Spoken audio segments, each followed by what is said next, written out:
Hello, hello, hello. Our siblings, hello. We are there. We are here. Yeah, all of us, which is good. Yes. So, take So it what? away, Bill.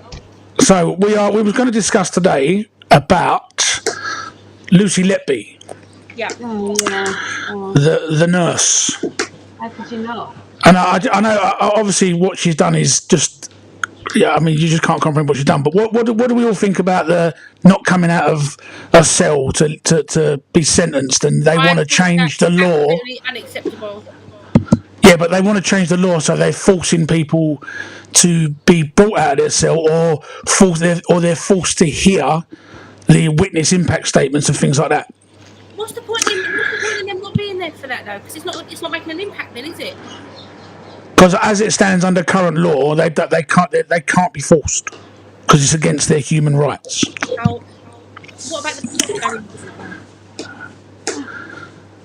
I know. Well, I think that it would be nice to think that you can just drag people out of their cells because she deserves to be dragged out of her cell Yeah. and brought to court. Of course she does. But realistically, there are all sorts of issues with that. You don't want other officers being hurt in the process. You know, someone's got to go in there, wrap her up, and drag her out. So, I mean, what did make me laugh was when they turned around and they said, well, what we could do is we could put time on their sentence if they don't come out. Well, that's fine. If you're 20 and you've been given a 20-year sentence and Yeah. you'll be out when you're 40, but like when you're being told that you're never going to see the light of day again, what is the point of adding? What do you do? Turn around and say, I don't know what the answer is there. Well, Really. yeah, because she's been given 14 life sentences, so it's not exactly going to be a. Yeah. But they're talking about putting a speaker system in the cells. Well, that would work. So That would work. even if they refuse to come out, Yeah. they can't get away from hearing the what's being said in the courtroom above them. Yeah. I mean, the whole Yeah. human rights thing. I think you give up your human rights when you do something so disgusting. Yeah, that's right. That's right. I mean, and obviously, because there's been so much, hasn't there, in the news about if she suffered the death penalty, should we bring the death penalty back for someone like her? And I can always remember having these discussions with Mum because I was like, for things like this, for crimes that heinous, that you just can't comprehend how somebody could do such a thing, then they should lose their lives by that. And I can always remember Mum saying no, because when they're in prison for the rest of their lives, you never know who's on the other side of the door, and the other inmates will make their lives hell and stuff like that. But I think I kind of see where Mum's coming from now, because she's never hopefully she'll know she's never going to be outside again, despite the fact she might have a tiny cell window hopefully to see out of. Yeah. She doesn't know what's on the other side of the cell door. She doesn't know what she's going to face with, and there probably is some sort of, to coin a term, honor amongst thieves, and the other inmates are not going to take kindly to somebody who has just murdered and attempted to murder a load of innocent newborn, premature babies. Yeah, she is going to live the most miserable existence you can think of. Yeah. And I mean, I said to Mum yesterday, I said, I'll give it 6 months and she'll be dead. Yeah. Well, that wouldn't surprise me if she doesn't commit suicide. I think she'll commit suicide more than anything else, But I can imagine she'll be at high risk for that as well. So she'll be on a kind of almost like a one-to-one type watch thing. I mean, can you imagine that as well? Even being in prison, you can't be by yourself because you've got an officer watching you all the time in case you commit suicide. Yeah, you're in a prison in prison. Yeah, exactly. Yeah. I mean, you can't even stand on the landing and have a chat to the other inmate. But I was just reading an article, right, that Lucy Letby's friends refuse to believe she's guilty. Yeah, I read don't that understand as well. Yeah. And they're standing by her and they're going to appeal. And I'm just thinking to myself, appeal what? what is it? What is it that you see that we all don't see. No. And when you're reading through the bits and pieces of evidence that they've released from the case, from the trial now, it was awful. I mean, she tantamount. No, I don't know, but she was saying things like she did these things because she fancied one of the doctors, and she did it at times when she thought this doctor might come rushing to the hospital. Like, the baby didn't die at this rate when she was away, and then she came back, whether she was on holiday or what, and then baby started dying again. You know, aren't these things just too big of coincidences to ignore? Yeah, and then when you watch her police interview, it's just like she just you could see her sitting there. She hasn't got a care in the world. No. If you was innocent, you'd be animated. You'd be, what on earth? I didn't do this. Blah blah blah. She just sits there and just takes what's coming. If being accused of something like that, and knowing that you haven't done it, you'd literally be like, you'd be pulling your hair out, wouldn't you? Yeah. She's just sitting there and she speaks very monotone and to just sit there and just be like yes, no, and then like answering questions and that, it looked like she just, and then to not come out of your cell for any of the hearing, it just goes to show, that you just don't give a monkeys. No, so disrespectful. No. You just don't care. But I mean, there's obviously something wrong with her. She's obviously not.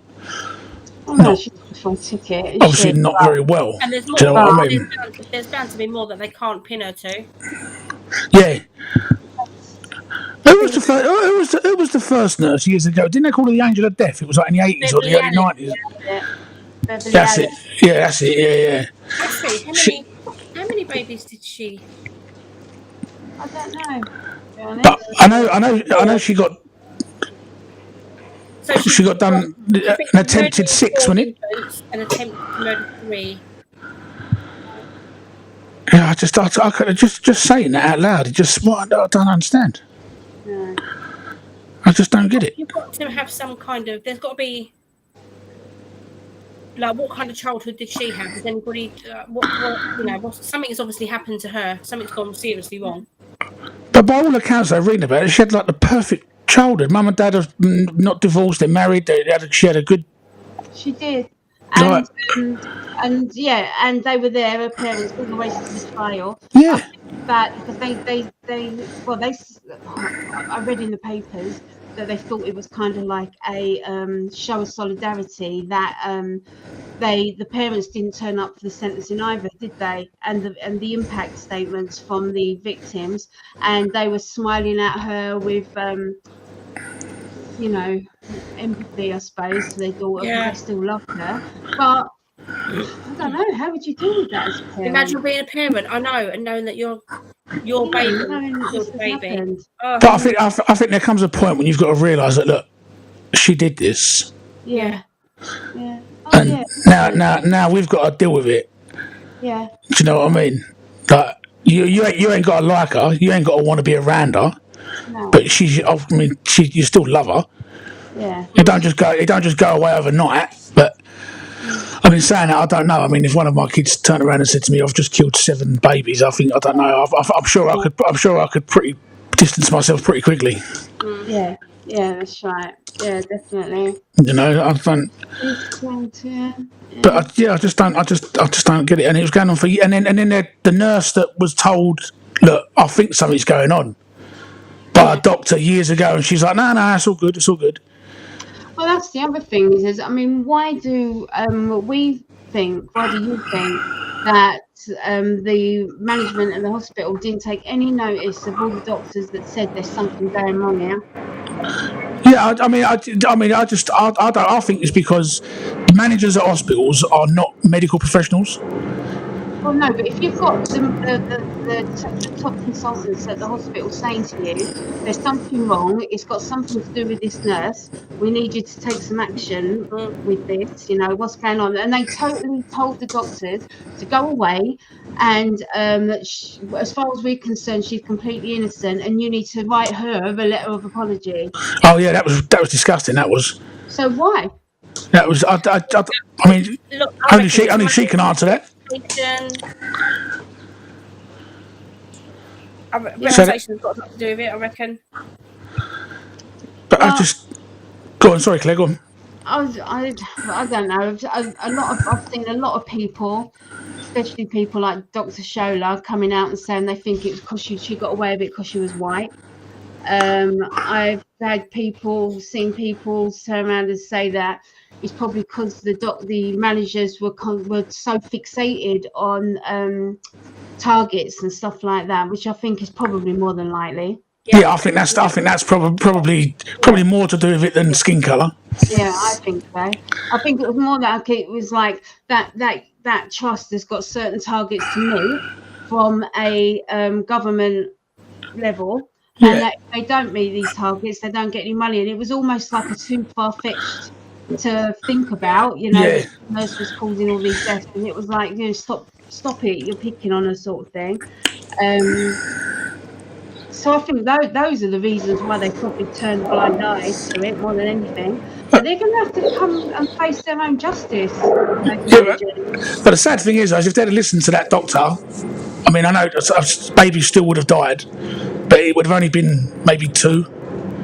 Well, two's too many. Two's too many. But it certainly would have been a lot less than tragically happened. But she was injecting milk into them and sugar and like I just obviously I can't think like her because I'm not like her. But this is the thing. I'm thinking, like, at what point is when you pick up the syringe and you think, I know this is going to kill this baby. Then you put the syringe to the arm, ankle, whatever it might be, wrist, wherever she's injecting it, and then you think, I know this is going to kill. At what? I can't. No, at what point do you think she thinks I shouldn't? She didn't think that. This is okay. I mean, listening to the families. One of the families said when the baby was frothing at the mouth, they come running in. She's standing by the bedside, and she told she with a smirk on her face. She said, "Trust me, I'm a nurse. I know what I'm doing." I know. I just think that you just there's a category of evil people, and that's just like I think that's far gone psychopathy. I think that's just pure evil. Oh yeah, I agree. Like, evil personified. That is just through and through evil. There doesn't seem to be a punishment. Crime. Enough. Yeah.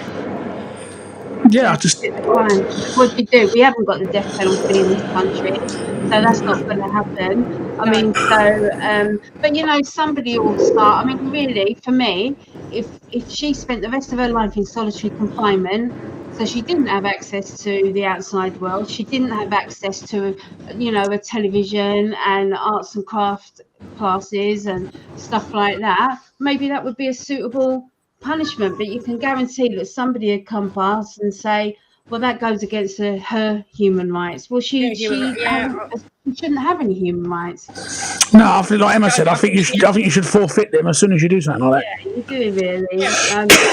I mean, she'll be an amazing case study for someone, because I don't think anybody. I read something somewhere where the police said she showed no outward signs of being psychotic in any way at all. There was nothing that you would look at her and think, well, that could, she's a good case in point for somebody who would be a psychopath, or a narcissist, or this or that or the other. And she just didn't show those signs. I mean, she was really sad, but she would look after her friends' kids sometimes over weekends, overnight, and you think to yourself, "Oh, Jesus Christ!" I imagine finding out what she's done now. I know. And they don't believe it, do they? It's just like, wow, unbelievable. But this whole human rights thing, I think it's crazy. It's absolutely ridiculous. I mean, and now we're trying to pull out of it, but that's not to do with things like this. That's to do with the immigration. Yeah. So they're more worried about removing the Court of European or whatever it's called, the Human Rights Court, for that than things like this. Yeah. Yeah. Do you know what I mean? It's that they've got. It seems to have. Everyone seems to have their priorities.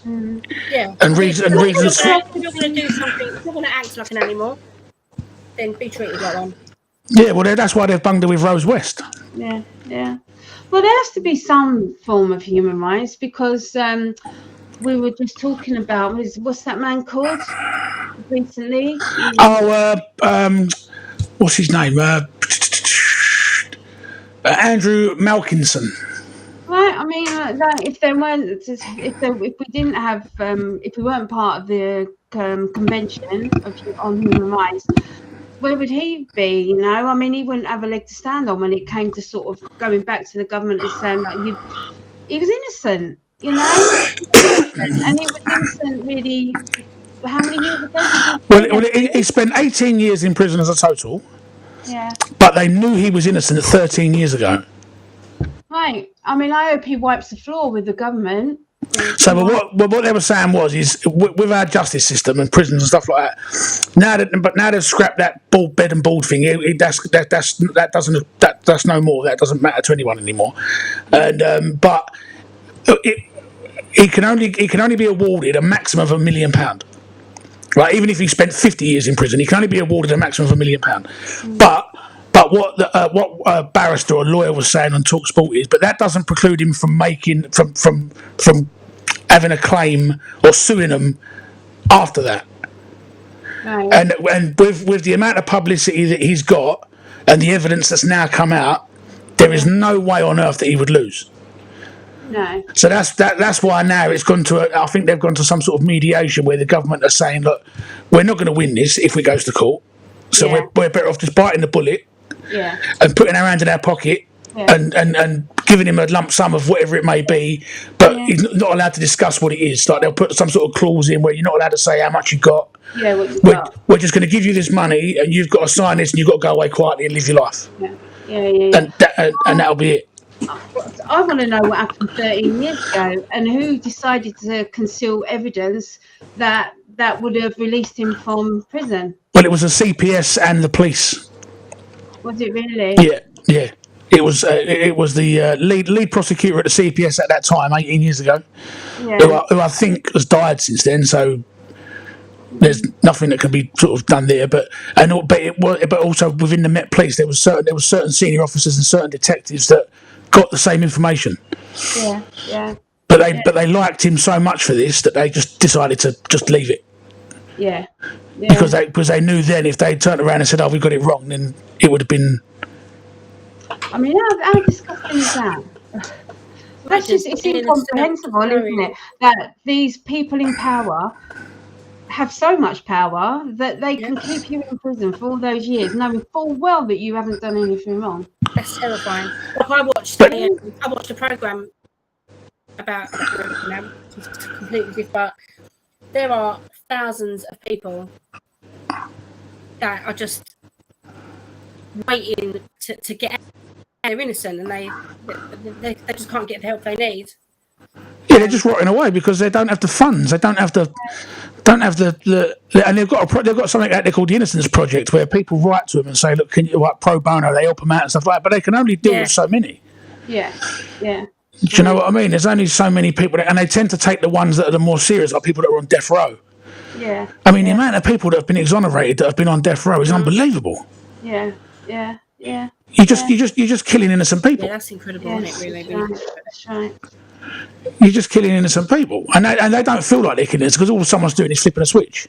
Yeah. It's not like they're physically. But I mean, I don't know if I'd like taking a bit of a U-turn, but I don't know if any of you two have heard about a case that happened where 4 university kids were murdered on campus in America. I don't know. They're calling it the Idaho 4. And what it was is these 3 girls and a boy were sharing a house, and someone broke in the middle of the night and murdered all of them. And they after so many weeks, days, they found the person that done it, and it was someone that went to a neighbouring university, a kid who was taking like the profilers, like crime profiler. Yeah. Like he was majoring in that in university. Oh, and he became.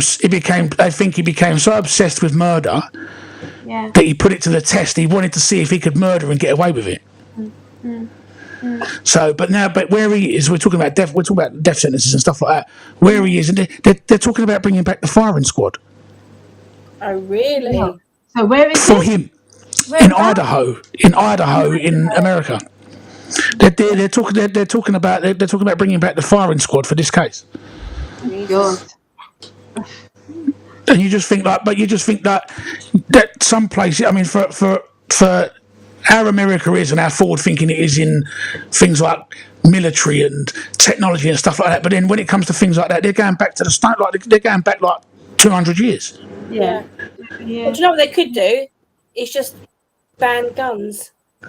But there's more guns in America than there are people. That's never going to happen. I'll never get my head around that. I'll never get my head around that after everything that's gone on, bullshit, this, that, and the other. They're still just allowed to go out and buy a bloody gun. It don't make sense. It's because of their amendments, their constitution. Well, I mean, we've got knives. You know, I mean, what's going on here with knife crime? I mean, it's ridiculous, isn't it? But it's happening so often they just don't report it anymore. No, that's right. And then you ask Sadiq Khan about when he's been interviewed, and they say, "What are you doing about knife crime?" And he says, "Under control. Knife crime's not a problem in London." Yeah. And you Can think I it's change subjects very quickly, and then maybe we can talk about it another time. Talking about the air in London, he's right getting up my nose. yeah. See, when me and you, it's different. Because Claire lives out of London, the things that he's bringing in, the implications that he's bringing in, I don't affect Claire. I can't deal with those. No, they don't affect me, but it still winds me up. Oh yeah, it still winds you up. But I mean, like when he's talking about now, pay per mile to drive. Yeah, I know. I saw that. Like, he needs to do one in his 50 grand bulletproof Range Rover twat. Yeah. But now they're building the Silvertown Bridge near Mum's house.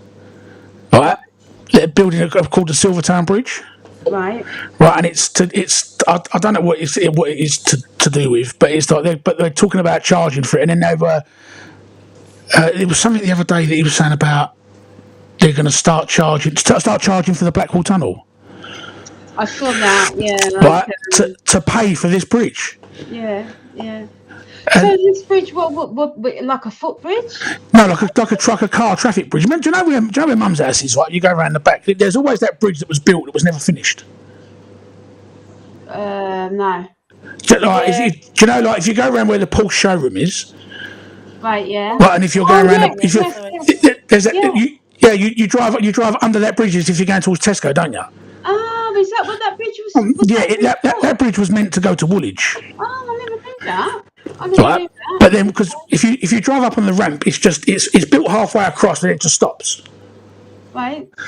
So, and that originally was meant to go to the other side, but now they're building it somewhere else around here, but they're calling it the Silvertown Bridge. So obviously, I'm assuming it starts in Silvertown. Yeah. So, and I think it's up by where that petrol station is that you and Emma used to work in. Oh. I think it's round by there. Yeah. But now, but to pay for that, he's going to charge people to use Blackwall Tunnel. Yeah. Well, I mean, it wouldn't be a bad thing to have another. Sorry, go on. You both. I always thought the same.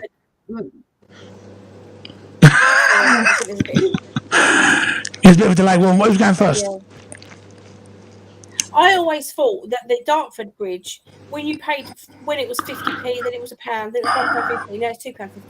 I thought that you were paying that toll until the bridge was paid for, but it just keeps going up and up and up.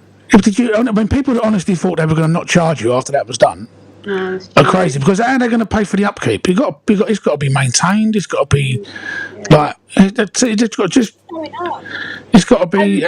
The thing is, I'll be interested to see what happens with ULEZ, because once it's brought in and people are paying it, and I don't think it matters really. I mean, any candidate is better than Sadiq Khan. Anybody surely has got to be better than him. But if they're all like, oh, we'll get rid of ULEZ if we get in, they won't get rid of it. I'd be really surprised if anybody coming in as a new mayor of London gets rid of ULEZ. No, because it's the infrastructure's put in. They spent too much money on it. Yeah. But there was one woman that said that if she was to get in, that she would repurpose the cameras that are outside of central London and just keep the ULEZ where it was originally. Yeah. Which is around the ring of London, like central London. Yeah. Same as wherever it follows the congestion charge. Yeah. So, but because she was saying that the cameras that they've put elsewhere can be repurposed, i.e., speed cameras, average speed cameras, or whatever, CCTV cameras, whatever. Yeah. But But I mean, the way I look at it is he's saying, but you've got to pay £12.50 a day. So, but if it was to do with people's health, and it was that serious, you would say you cannot drive the car. It doesn't matter whether you pay or not. No. You cannot bring that car into London. Just saying, I'm going to make the centre of London pedestrianised. You know, you can't Yeah. come in with a van. Yeah. In storage, or So- a car in so- storage. So if I was a millionaire, a multi-millionaire, I could go out and buy 10 diesel chugging motors that kick out shit everywhere. But as long as I pay £12.50, Yeah, I can drive it straight past Buckingham Palace. yeah, that's right. And if it was that serious, and if it was that much of a health risk, then it would just be a total ban. Yeah, that's Yeah. right. Yeah, but he's using this because he cocked up with TfL, Transport for London. He spent so much money, lost so much money, he needs to recoup it.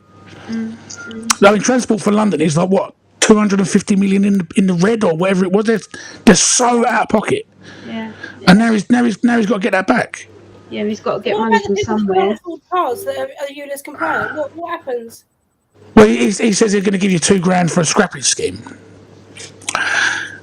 But what I must say though is that a lot of people think that what he's trying to say is that you've all got to go and buy electric cars. That's not what they're saying, because you can buy a ULEZ compliant car for about £4,000. But if your car that you've got at the moment is only worth £800, like let's say they give you £2,000, you've got to find another £2,000. Yeah, that's right.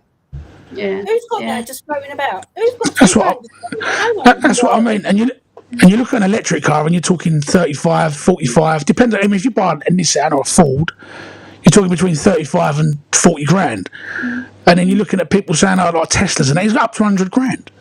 So what is it that your emissions have to be below a certain level? Is that what it's all about? Yeah, there are levels, but and if you've got a petrol car, anything newer than a 2013 Yeah. or 14, you're okay. Okay. And if you've got a diesel car, Yeah. it has to be newer than 2016 Okay. Right. to be compliant. Right. Okay. No, I think the petrol is newer. I think it can be older than that because Oh, okay. I know one of them's older and one of them's younger. I'm not sure which way around it goes. I'm sure it can be. I'm sure the petrol cars can be newer than that because if that's the case, then I'd be screwed all over again because my car, when it's working, is a 2013. So Yeah, see, because when Dad got rid of his Jag because of it, and then just recently when we've just found out that because he's registered disabled, he could have kept it till 2025. Yeah. So they're exempt till 2025. So but they didn't tell him that before. So all them people that got rid of their cars Yeah. are now being told, oh, if you'd have kept it, you could have had it till 2025. Yeah. Yeah. Yeah. And but with that scrappage scheme, I was just listening on LBC. The website keeps crashing, and then it's not as simple as just getting the £2,000. You've got to answer a barrage of questions, and then at the end of it, it's not guaranteed. You might get turned down, Yeah. and then you've got to appeal it. And the guy on the radio was saying it's a 24-day appeal. And he said, but when you're a plumber and you're trying to find a new van, and you've got jobs that you need to get to, you can't afford to wait nearly a month for an answer. No. You need to go out and get. Easy, were they? Let's be honest. No, but I just think that he's ballsed up so bad that he just can't go back now. He's steamed so far forward that to do a U-turn on anything, A, would be embarrassing, and B, he just doesn't seem like the bloke that could turn around and go, do you know what, I messed up, I made a mistake. I need to sort this out. He's so far forward now. Yeah. That's right. And I know he's talking about people dying, but I mean, there's been one case of a young kid that died, and the coroner put it down to air quality, Yeah. which is an absolute tragedy. But it's one person in, I don't know, the last 30, 40 years. Yeah. And then when you say to him, but what are you doing about the kids that are getting stabbed on the street corners, 3 a night, 4 a day? That's right. He's got nothing to say. Yeah, there's Yeah, no you've problem, yeah. there's no issue.